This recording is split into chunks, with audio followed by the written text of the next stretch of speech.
জয় নিতাই, জয় শ্রী রাধেশ্যাম। গতকাল আমরা শ্রী মন্দিরের ভিতরে যে ছোট ছোট মন্দিরগুলো আছে তার আলোচনা শ্রবণ করছিলাম। তো কালকে আমরা কুষ্মান্ডা মন্দিরের কথা, কুষ্মান্ডা চণ্ডী মন্দির, তার কথা শ্রবণ করেছি, যার পুরো শরীরটা কুকুরের মতো, মাথাটা মানুষের মতো, সেটা শ্রবণ করেছি। এরপরে যে মন্দিরটা আমরা দর্শন করব বা যার কথা আসছে তার নাম হচ্ছে সূর্য যন্ত্রের মন্দির। এই মন্দিরে সবার আগে সূর্যের পূজা করা হয়, অর্থাৎ সূর্য উদয়ের কালেই যে পূজাটা করা হয়, সূর্যের পূজা বা উপাসনা করা হয়, তারপর সব কাজ শুরু করা হয়। সূর্য উঠেছে এরকম টাইমেই তো সূর্যের যন্ত্রের পূজা করা হবে, তাই এই সূর্য যন্ত্রের মন্দিরে প্রথম পূজা করা হয়, তারপরে গিয়ে সব কাজ শুরু করা হয়। এরপরে হচ্ছে ক্ষেত্রপালজির মন্দির। ক্ষেত্রপাল আছে শ্রী মন্দিরের একজন। ক্ষেত্রপাল মন্দিরে শিবলিঙ্গের অবস্থিতি আছে। ক্ষেত্রপালের মন্দিরে কে আছে? শিবলিঙ্গ স্বয়ং আছে, অর্থাৎ শিবজি আছেন। এর আরেক নাম হচ্ছে ভৈরব। এই ক্ষেত্রপালের আরেকটা নাম ভৈরব। ইনি শ্রী মন্দির ও শ্রীক্ষেত্রের রক্ষক। তাহলে শ্রী মন্দিরকে আর এই পুরো পুরী ধামকে, ক্ষেত্রকে যিনি রক্ষা করছেন, ভৈরব, তিনি হচ্ছেন ক্ষেত্রপাল। তাহলে ক্ষেত্রপালের নাম হচ্ছে ভৈরব, তিনি রক্ষা করছেন। মুক্তি মণ্ডপ বা ব্রহ্মাসন।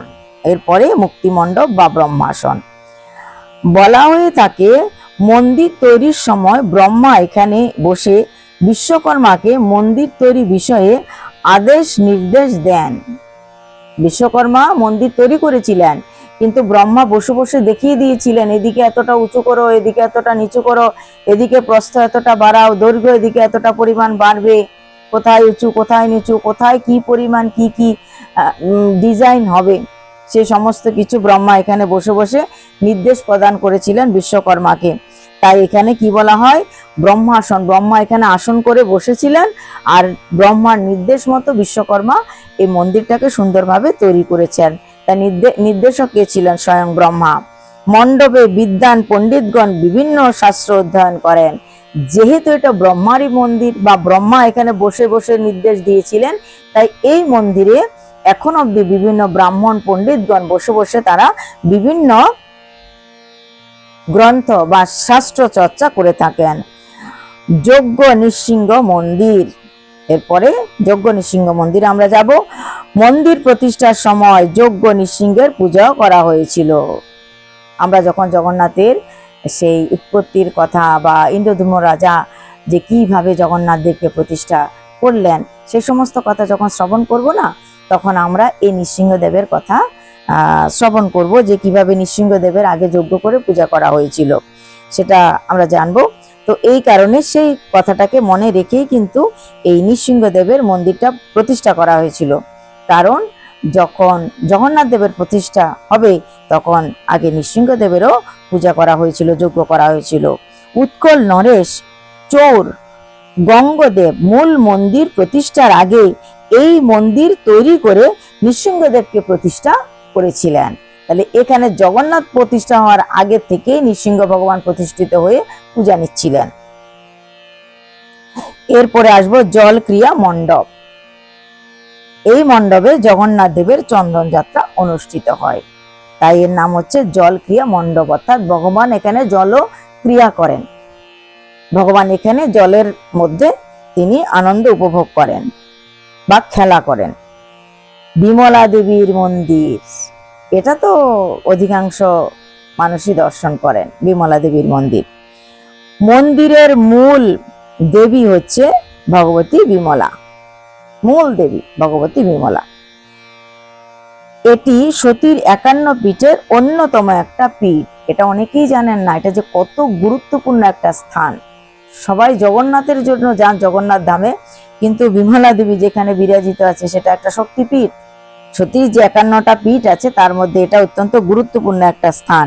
এখানে দেবীর নাভি পড়েছিল। বিমলা দেবীর যে শ্রী মন্দির, এখানে দেবীর নাভি পড়েছিল।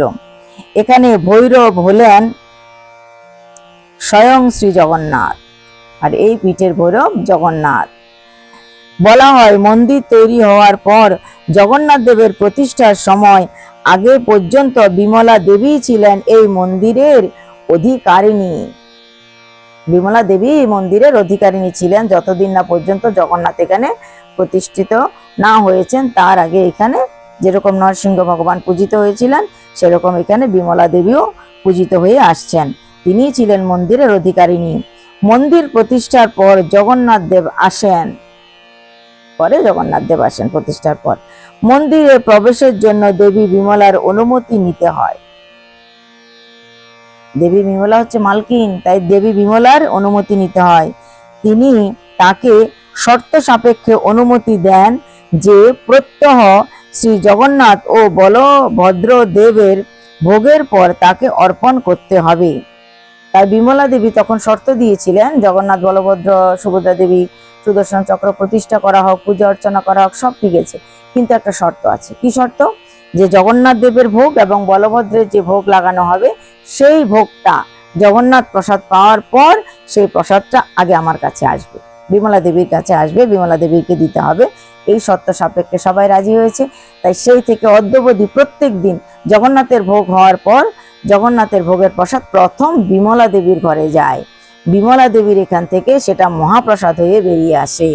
তাই জগন্নাথ যখন ভোগ প্রসাদ পান তখন সেটা প্রসাদ হয়। আর বিমলা দেবীর ঘর থেকে যখন বেরিয়ে আসে সেই প্রসাদ প্রথম তো জগন্নাথের কাছে যায়, জগন্নাথ দেবের ভোগ হয়ে গেলে সেটা বিমলা দেবীর গৃহে যায়। বিমলা দেবীর ঘর থেকে যখন এটা বেরিয়ে আসে তখন সেটা মহাপ্রসাদ রূপে বেরিয়ে এসে সমস্ত ভক্তদের কাছে যায় এবং সেটা আনন্দবাজারেও যায়। তাই অনুমতি সাপেক্ষে শর্ত অনুসারে বিমলা দেবী জগন্নাথকে এখানে স্থান দিয়েছেন, অনুমতি প্রদান করেছেন। এরপরেই সেটা মহাপ্রসাদ রূপে গণ্য করা হয়। যোগেশ্বর মন্দির। এই মন্দিরে শিব ও শ্রীকৃষ্ণ পরিবারের সকলে পূজিত হন। এই যোগেশ্বর মন্দিরে ভগবান শিবের এবং শ্রীকৃষ্ণের পরিবারের সবাই এই মন্দিরে পূজা নিয়ে থাকে বা সবাইকে পূজা অর্চনা করা হয়। এরপরে আসুন সাক্ষী গোপাল মন্দির। সাক্ষী গোপালের কথা সবাই জানেন। দূরে সাক্ষী গোপাল আছে বড় মন্দির, সেখানে তো অনেকে গিয়ে দর্শন করেন, কিন্তু মন্দিরের ভিতরে যে একটা সাক্ষী গোপাল আছে সেটা জানেন কি অনেকে? সাক্ষী গোপাল মন্দির এখানে উপস্থিত আছেন। তো সাক্ষী গোপাল স্টেশনের সাক্ষী গোপালের মন্দির আছে। জগন্নাথ মন্দিরের চত্বরেও একটি সাক্ষী গোপাল মন্দির বর্তমান আছে।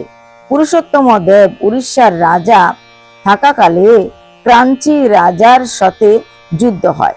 যুদ্ধে জয়ী হয়ে তিনি ক্রাঞ্চি থেকে সঙ্গে আনেন সাক্ষী গোপাল ও রাজকুমারী পদ্মাবতীকে। সেই সঙ্গে আনেন রাজকুমারীর ইষ্ট দেবতা গণেশকেও। ইনি মন্দিরের পিছনে ক্রাঞ্চি গণেশ নামে বিরাজ করছেন। এর আরেক নাম হচ্ছে কামদ গণেশ। এই ক্রাঞ্চি এবং পদ্মাবতীর গল্পটা আমরা শুনেছি। ক্রাঞ্চি দেশের থেকে কি করে তিনি উড়িষ্যায় পুরুষোত্তম স্থানে রাজা নিয়ে আসেন পদ্মাবতীকে। কেননা সেই সময়ে উড়িষ্যার প্রদেশের যে রাজা, সেই রাজা জগন্নাথের যখন রথযাত্রা হয় তখন তিনি ঝাড়ু সেবা করতেন, ঝাড়ু দিতেন। আর রাজার পদ্মাবতীকে দেখে কোনো এক সময় তিনি যখন ক্রাঞ্চি দেশে যান, পদ্মাবতীকে দেখেন, রাজার মেয়েটাকে দেখে উড়িষ্যার যে রাজা ছিল তখনকার, তার খুব পছন্দ হয়, পুরুষোত্তম দেবের পছন্দ হয়। তিনি তখন প্রস্তাব দেন যে আমি পদ্মাবতীকে বিবাহ করব। পদ্মাবতী বহুত সুন্দর, তো এত সুন্দর কন্যা দেখে রাজার খুব ইচ্ছে হয়েছিল তাকে রানী করার। তো রাজা কি করলেন যে তাকে রানী করবে বলে দেশে ফিরে এসে ব্রাহ্মণকে দিয়ে প্রস্তাব পাঠালো যে আমি ওনার মেয়েকে ক্রাঞ্চি রাজ্যের রাজকুমারীকে বিবাহ করতে চাই। রাজা তো পুরুষোত্তমকে দেখে খুব খুশি এবং আনন্দিত হয়েছিলেন, ক্রাঞ্চি দেশের রাজা, এবং মেয়েকে তিনি বিবাহ দেবেন এটা ঠিকও করলেন, রাজি হলেন। খবর পাঠিয়ে দিলেন পুরুষোত্তম রাজার কাছে যে আমি তোমার সঙ্গে আমার মেয়ের বিবাহ দিতে রাজি আছি। কিন্তু ঘটনাচক্রে কি হলো, বিয়ে তো হবে কিছুদিন পর, ঘটনাচক্রে হলো যেটা, ক্রাঞ্চি দেশ থেকে রথযাত্রার সময় অনেকগুলো ব্রাহ্মণ শ্রীক্ষেত্রে আসলো, পুরীতে আসলেন, অনেক ব্রাহ্মণ আসলেন যে রথযাত্রা দেখার জন্য।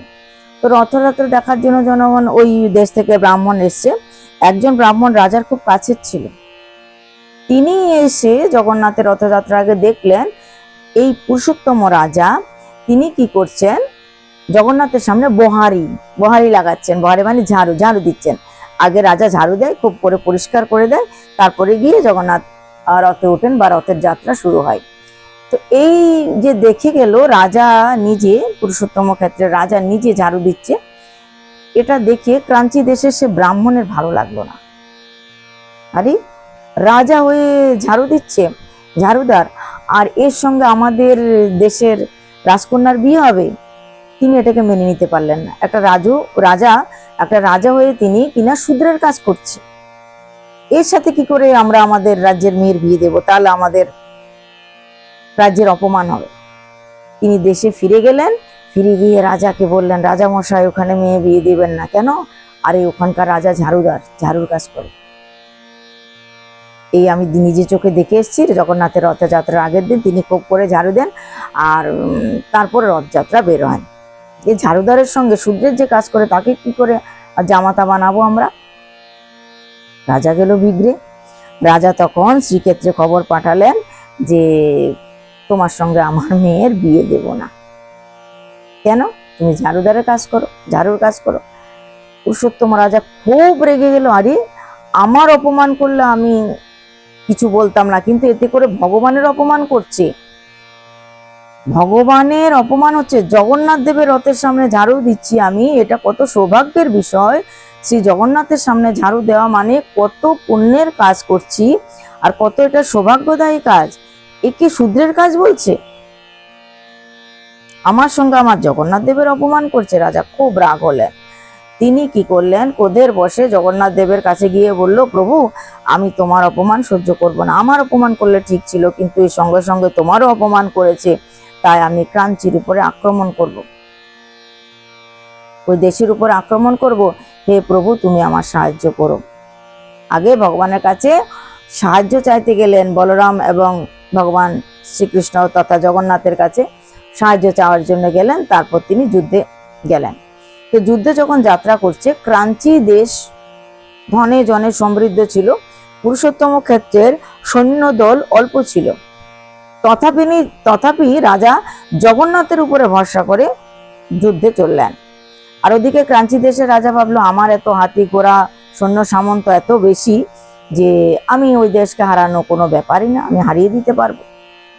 দলবল নিয়ে আক্রমণ করছে। কিন্তু রাজা যখন যুদ্ধে যাচ্ছে, তখন যুদ্ধে যাওয়ার আগের দিন রাত্রে রাজাকে কৃষ্ণ বলরাম স্বপ্ন দিয়েছেন যে, হে রাজা, নিশ্চিন্ত মনে যুদ্ধ করতে যাও, তোমার কোনো ভয় নেই, তোমার সঙ্গে যুদ্ধে আমরাও যাব। রাজা স্বপ্নে দেখলেন। রাজার স্বপ্নে দেখে সন্তুষ্ট হয়েছে। তো রাজা সন্তুষ্ট হলেন যে আমার প্রভু আমার সহায়ক হবে, আমায় কৃপা করবেন। পরদিন যুদ্ধে চলল। কিন্তু রাজার সৈন্য এবং রাজা তো যুদ্ধে যাচ্ছে হাতি ঘোড়া সব নিয়ে।